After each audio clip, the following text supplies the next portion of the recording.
یہ صرف شیخ کی اللہ کی مرضی ہوتی ہے، بندے کا اس میں کوئی بس نہیں چلتا، اور عشق اور محبت جو لازمی چیز ہے طریقت کا فائدہ اٹھانے کے لیے، کیونکہ یہ ایک ایموشنل چیز ہے، کسی کو ملتی ہے کسی کو نہیں ملتی، تو اس وجہ سے اس میں کسی قسم کا کوئی زور نہیں ہے۔ تو جوں میرے بات یہ ذہن میں بیٹھتی گئی تو میں نے آہستہ آہستہ اپنی، شکر ہے کہ میں فلسفے کا طالب علم تھا اور فلسفی آف نالج یا ایپسٹمالوجی کے متعلق میرا خاص شوق ہمیشہ سے رہا ہے، جس کے اندر میں نے ریشنلٹی، امپریسزم اور انٹیوشن کو بھی پڑھا، اور انٹیوشن وہ سبجیکٹ تھا جس کو پڑھتے پڑھتے مجھے اچانک خیال آیا کہ عشق کے بھی رولز اینڈ ریگولیشنز ہوتے ہیں۔ عشق جو ان سے ہے بغیر کسی تنابوں کے یا بغیر کسی سٹرکچر کے یا بے اصولہ عشق نہیں ہوتا۔ عشق اصل میں ایک ایسی ہائیسٹ فارم ہے کہ عقل جہاں سے آپ کو چیزوں کی معلومات ملتی ہیں، عشق علم کی یا انٹلیکٹ کی یا وزڈم کی وہ سٹیج ہے جہاں پہ آپ کو وہ چیزیں یا وہ چیزوں کی معلومات جو آپ کو عقل سے یا گیجٹ سے ملتی ہیں، عشق وہ سٹیج بن جاتی ہے کہ جہاں پہ آپ کو بغیر کسی گیجٹ، بغیر کسی اوزار، بغیر کسی مشینری کی حقیقت اور حقیقتوں کا ذاتی واضح ایکسپیرینس ہونا شروع ہو جاتا ہے۔ تو یوں میرے ذہن میں یہ بات بیٹھتی گئی کہ اصل میں عقل کی جو ہائیسٹ فارم ہے وہ عشق ہے۔ عشق میں نو ڈاؤٹ ایک ایموشنز شامل ہیں، عشق کے اندر ایک لگاؤ اور ایک پوری ایک سائیکالوجی آف لو بالکل موجود ہے، لیکن خدا نہ خواستہ عشق اندھا بولا بہرا بے راہ رو بالکل نہیں ہے۔ یہ بھی ویسے ہی اصولوں کے مطابق چلتا ہے جیسے اصولوں کے مطابق عقل چلتی ہے، صرف عقل کی جو سٹیج ہے اس کے اندر ذاتی تجربہ، ذاتی ایکسپیرینس جو ان سا ہوتا ہے پریکٹیکلی یا مٹیریلسٹکلی وہ ہونا لازمی ہے۔ پھر جوں انسان کی ترقی روحانیت میں ہوتی جاتی ہے، وہ انٹلیکٹ کے اس سفر کے اندر عقل سے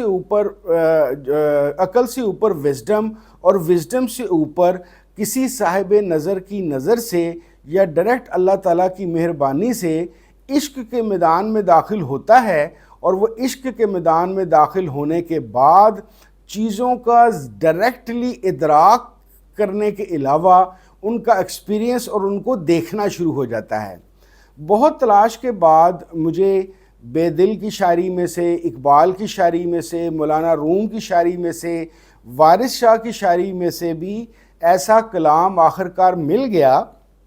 جس کے مطابق یہ چیز انہوں نے بھی آئیڈینٹیفائی کی تھی کہ عقل جو انسی ہے، عقل کے بہت سارے روپ ہیں، لیکن جو ایونچولی اس کا الٹیمیٹ جو اس کا سٹیٹس ہے، جہاں پہ جا کے علم جو ان سے کاملیت پا لیتا ہے یا عقل کی جو کاملیت کی سٹیج ہے وہ عشق ہے، یہ مجھے وہاں سے بھی مل گئے۔ اس وقت وہ میں اشعار آپ کے ساتھ اس لیے شیئر نہیں کر رہا کہ ویڈیو بہت زیادہ طوالت پا لے گی، تو اس طوالت سے بچنے کے لیے میں اس وقت وہ شعر جو ان سے ہیں، خاص طور پہ میں نے جن کے نوٹس بنائے ہوئے ہیں، جس میں سب سے زیادہ کام مجھے بیدل کی شاعری آئی، وہ انشاءاللہ تعالیٰ آپ میں سے جس کو بھی وہ اشعار چاہیے ہوں، اس میں دلچسپی رکھتے ہوں، تو میرے واٹس ایپ نمبر پہ آپ رابطہ کر سکتے ہیں اور اس کے ذریعے سے میں پہنچا دوں گا۔ اب ایک تو یہ بات ہو گئی کہ عقل کی جو ہائیسٹ فارم ہے سٹیپ بائی سٹیپ اوپر چڑھتے ہوئے عشق ہے، تو اس کے ساتھ مجھے ایک اور چیز پتہ چلی، خاص طور پہ شیخ اور مرید کے تعلق کے اندر، کہ شیخ ہر ایک کے لیے کھانا سب کے لیے پروستا ہے، مینز کہ کھانا پینا رزق کے معنوں کے اندر روحانیت کا وہ سب کے سامنے رکھتا ہے، لیکن ہر طرح کا کھانا ہر ایک کے سامنے نہیں رکھتا۔ وہ یہ دیکھتا ہے کہ عقلی طور پہ یا انٹلیکچولی کس کی کون سی سٹیج ہے، اور ایموشنلی وہ کس حد تک کسی کے ساتھ کتنا اٹیچ ہو چکا ہے،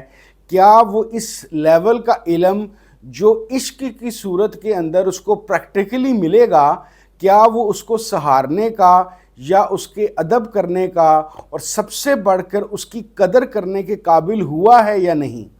تو شیخ کا کسی بھی خانقاہی سسٹم کے اندر یا کسی بھی پیر خانے کے اندر جہاں پہ سچا شیخ ہے، وہ اپنے مرید کو اپنی صحبت اور اپنی تعلیم اور اپنے فیض نظر سے آہستہ آہستہ اس کی انٹلیکٹ لیول کو یا اس کی معلومات کو اس طریقے سے ڈیولپ کرتا جاتا ہے کہ وہ چیزوں کو جانے بھی، اس پہ عمل بھی کر سکے اور اس کو سہار بھی سکے.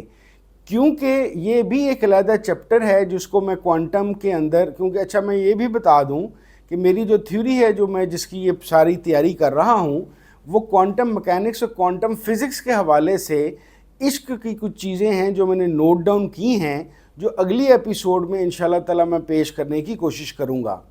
تو فی الحال اب یہ بات سمجھ لیجئے کہ یہ جو سارا کا سارا عشق کا میدان ہے جو اصل میں سرخیل ہے اور ایک دروازہ ہے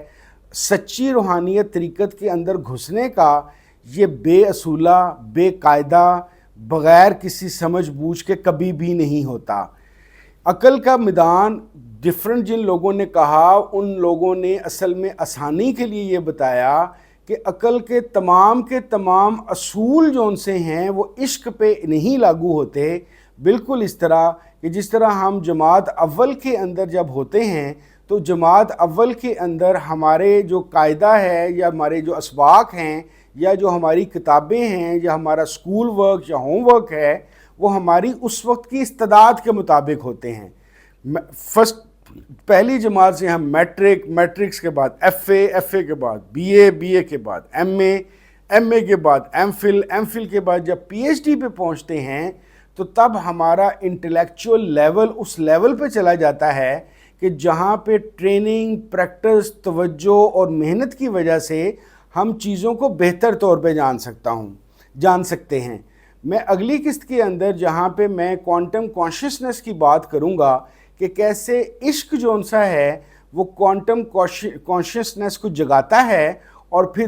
ایک نئی دنیا انسان کے لیے کھل جاتی ہے. لیکن اس وقت میں آپ کو یہ ضرور بتانا چاہوں گا کہ اس بات کو ذہن میں رکھنے کے علاوہ کہ عقل کی ہائیسٹ فارم یا سٹیپ بائی سٹیپ چلتے ہوئے یہ عشق کی طرف جاتی ہے. دوسری بات یہ بات ذہن میں رکھیے کہ عقل اور عشق کا جو بنیادی فرق ہے سٹیجز کی وجہ سے کہ عشق آپ کو ڈائریکٹ ایکسپیرینس کرا رہا ہے. عشق وہ سٹیج ہے جس کے اندر جب آپ رسول اللہ صلی اللہ علیہ وسلم سے جڑیں، چاہے اللہ تعالیٰ سے جڑیں، چاہے روحانی دنیا سے جڑیں، تو کوانٹم لیول کے اوپر جو کائنات بنی ہوئی ہے آپ کا عشق آپ کو اس چیز کے لیے پریپیئر کر دیتا ہے کہ آپ کوانٹم لیول پہ جا کے کائنات اور کائنات کی طاقتوں کو ایکسپیرینس کر سکتے ہیں. انشاءاللہ تعالی اگلی قسط کے اندر ہم اس کو کوانٹم کانشیسنس کو زیادہ بہتر طور پہ پیش کرنے کی کوشش کریں گے. حالانکہ یہ میرے لیے چیلنج اس وجہ سے ہے کہ میں جانتا ہوں کہ میری جو زیادہ تر آڈینس ہے وہ ایک ریگولر سائنس کی اسٹوڈنٹ نہیں ہے، لیکن میں کوشش کروں گا کہ جتنا زیادہ آسان طریقے سے یا مختلف ٹرمز کو ایکسپلین کر کے میں بتا سکوں، آپ کو میں سامنے پیش کر سکوں. انشاءاللہ تعالی اس وقت پھر دوبارہ ملاقات ہوتی ہے. بہت شکریہ. السلام علیکم ورحمۃ اللہ وبرکاتہ.